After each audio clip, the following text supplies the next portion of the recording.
time about how I stole my best friend's boyfriend. So a little background information, I was 14 and in 8th grade. And we're gonna call my best friend Ashley. Ashley was really nice at first. She always had my back when I needed her. But then out of nowhere, she started being super rude to me. She turned into one of those pick-me girls that would always make fun of you in front of other guys, talk about you to the guy that you liked. Well, the one day I hear her talking about me whenever we were in class, and everybody could hear her. She was literally on the whole other side of the class. And I asked her, hey, like, why were you talking about me? She was like, no, I was talking about a different girl. And I had a pretty unique name, so I was like, who else in the school could you have been talking about? But I just brushed it off. Well, then we were in algebra class, and I heard her talking about me again. How I do my makeup so bad, and I could never get a boyfriend, like I'm so ugly and all that stuff. Well, she thought that I wasn't mad at her, so she came up to me the one day and was like, OMG, I have a boyfriend. Like for part 2. Part 2 about how I stole my best friend's boyfriend. So like I said, she would talk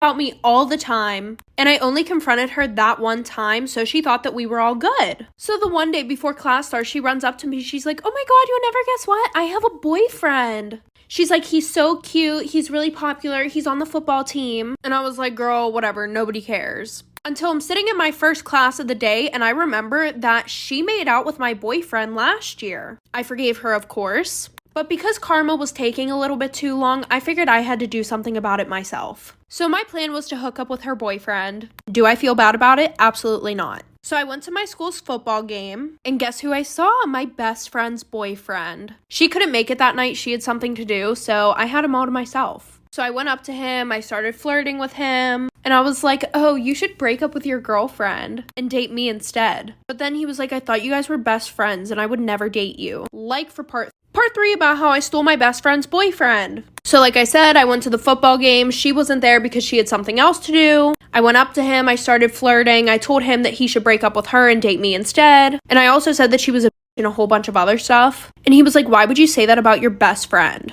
And he was like, I would never date you. And I had a feeling this would happen. So I had photoshopped a picture of her and this guy that she sits next to in her lab class. And I showed it to him and I was like, see, she's cheating on you. So he gave me his number, and the next day he came over to my house. We cuddled, watched movies, we kissed. After 3 months, Ashley found out. We hadn't talked to each other since then, but now I am 16 in 10th grade and still with her ex-boyfriend. Funny thing though, the picture that I photoshopped with her and that guy, she's literally dating him now. So you're welcome, I guess. But anyway, she still goes around talking on me. I mean, who can blame her? I did steal. Story time, my boyfriend cheated on me, so I cheated on him with his cousin. So a little background information, I was 18 and a freshman in college. So my boyfriend and I have been dating for 3 years going on 4. And we were pretty much what you call a very toxic relationship. We would break up with each other, then get back together 5 minutes later. I would say that it's all really my boyfriend's fault, because instead of spending time with me, he would rather go out to the club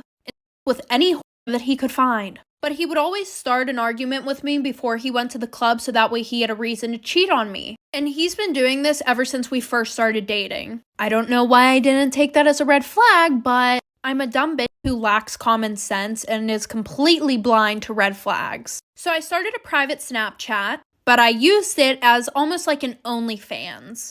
Except it was free. I added a bunch of guys on there and my boyfriend's cousins. His one cousin was my best friend and would low-key hype me up. Like for part 2. Story time, my boyfriend cheated on me, so I cheated on him with his cousin. So a little background information, I was 18 and a freshman in college. So my boyfriend and I have been dating for 3 years going on 4. And we were pretty much what you call a very toxic relationship. We would break up with each other, then get back together 5 minutes later. I would say that it's all really my boyfriend's fault, because instead of spending time with me, he would rather go out to the club and sleep with any whore that he could find. But he would always start an argument with me before he went to the club so that way he had a reason to cheat on me. And he's been doing this ever since we first started dating. I don't know why I didn't take that as a red flag, but I'm a dumb who lacks common sense and is completely blind to red flags. So I started a private Snapchat, but I used it as almost like an OnlyFans. Except it was free.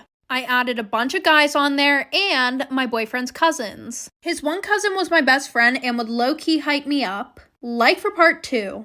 Part 2 about how my boyfriend cheated on me, so I cheated on him with his cousin. So like I said, I made this private Snapchat that was basically like an OnlyFans. And I had his cousin on there who was low-key my best friend. And he would low-key always hype me up on my thirst traps. So eventually I sent him a whole picture of myself. His cousin had a girlfriend, but neither of us were going to tell our significant others. And I told his cousin that I would with him if he cheats on me again. Well, what do you know? A few nights later, he calls me starting an argument before he goes to the club. So I go to bed, I'm bawling my eyes out, and he calls me at 3 in the morning asking for me to get an Uber for him and some friends.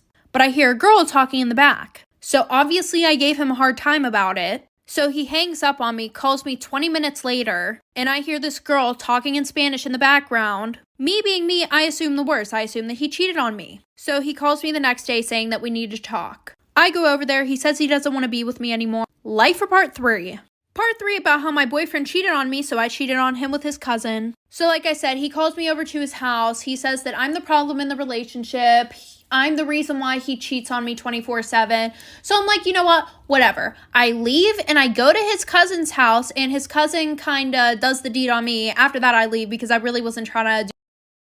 So a few weeks later, my boyfriend texts me saying, I need to talk to you, and we're not together at this point, mind you. And he's like, hey, like, I just feel like you're really not being honest with me. Like, I want to get back together, but I feel like you're unfaithful. And I'm like, what do you mean? You literally cheat on me 24/7. So I give him my phone to go through it. I thought I deleted everything, but I didn't delete a conversation between my best friend and I. So I'm bawling my eyes out, turn on my game face for lying. And I'm like, I swear to God, like, I didn't cheat on you. It was a prank. But he with that girl, so I think we're even. So obviously I got back with him and we've been together for 4 years. This is the time my mom faked her death so she didn't have to take care of me and my siblings. Yes, this girl really faked her death. So at the time, I was 5 and my little brother was 3. It started off with my mom saying that she didn't feel well and she couldn't pick me up from school, so the bus would have to take me home. Well, a few months after, she started getting picked up from our house by this black car. She said that car was picking her up because of her so-called doctor's appointments. And she wasn't able to drive herself because she was too sick. Well, one day when this car came to pick her up, she never came home. Me and my little brother were sitting around for a couple days waiting for her to come home, but she never came home. And we were young, so we didn't do anything. Eventually, my aunt came over to our house and told my little brother and I that our mom had passed away and that she was cremated and they kept the ashes. So our aunt started taking care of us. Until one day I saw my aunt getting picked up by that same black car. That's when I started to get suspicious of everything and I decided to check these ashes. When I checked, it was flour. Like for part 2. This is part 2 of the time my mom faked her death so she didn't have to take care of me and my siblings. Like I said, my aunt told me that my mom had died and they cremated her and they let her keep the ashes and that she was going to start taking care of us. Me not knowing how long the cremating process actually took at the time since I was so young, I believed her. Until one day I saw my aunt getting picked up by the same black car that my mom used to get picked up by before she died. That's when I decided to check these supposed ashes and it was actually flour. So one day when my aunt got picked up by this black car, I decided to follow her. I didn't have a car. I was 5 years old, so I had to follow them by walking and hiding behind bushes. I was able to follow them up the street, and once they turned the corner, and there I saw my mom standing on the side of the street. That's when I see the car stop and I see my aunt get out and approach my mother. She tells my mom to give her money for covering for her and taking care of me and my little brother. Mom says she faked her death because my dad wasn't in our lives and she didn't want to take care of us anymore. I'm older now and I cut her off completely and I have full custody of my little brother.